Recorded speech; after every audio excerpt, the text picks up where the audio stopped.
दिल्ली सेवा बिल मंगलवार को लोकसभा में पेश कर दिया गया। गृह राज्य मंत्री नित्यानंद राय ने इस बिल को पेश किया है। वहीं ओडिशा के मुख्यमंत्री नवीन पटनायक की पार्टी बीजू जनता दल ने भी इस बिल को लेकर मोदी सरकार का समर्थन करने का ऐलान कर दिया है। सूत्रों के मुताबिक दिल्ली सेवा बिल और विपक्ष के लाए अविश्वास प्रस्ताव पर मोदी सरकार को बीजेडी का साथ मिला है। बीजेडी के कारण दोनों सदनों में मोदी सरकार के अंकगणित में भी बढ़ोतरी हो जाएगी। बीजेडी के लोकसभा में 12 सांसद है, वहीं बीजेडी के राज्यसभा में 9 सांसद है। बीजेडी के समर्थन के बाद दिल्ली सेवा बिल का राज्यसभा में भी पारित होना पक्का हो गया है। यह आम आदमी पार्टी को एक बड़ा झटका है। दिल्ली सेवा बिल के पक्ष में अब कम से कम राज्यसभा में 128 वोट पक्के हो गए हैं। गृह मंत्री अमित शाह ने संसद में बिल पेश होने से पहले कहा कि हमारे संविधान ने इस सदन को संपूर्ण सत्ता दी है दिल्ली राज्य के लिए कोई कानून लाने की। उन्होंने कहा कि सर्वोच्च न्यायालय अपने फैसले के पैरा 6, 95 और 164 में स्पष्ट किया है कि संसद दिल्ली संघ राज्य क्षेत्र के लिए कोई भी कानून बना सकता है। इसलिए बिल को लेकर जो आपत्तियां जताई गई है वह राजनीतिक है।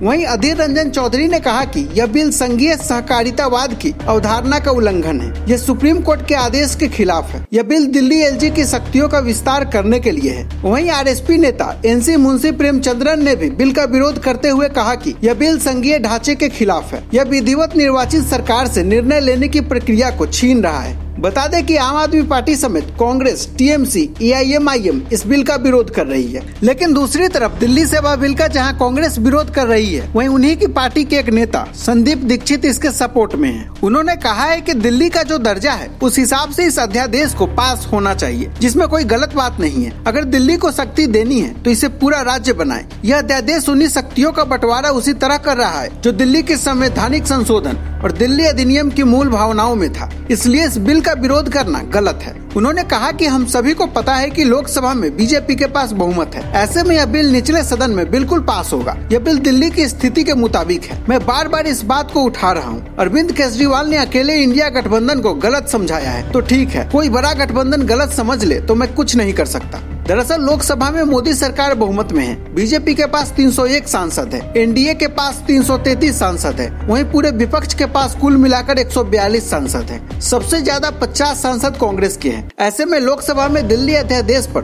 बिल मोदी सरकार आसानी से पास करा लेगी।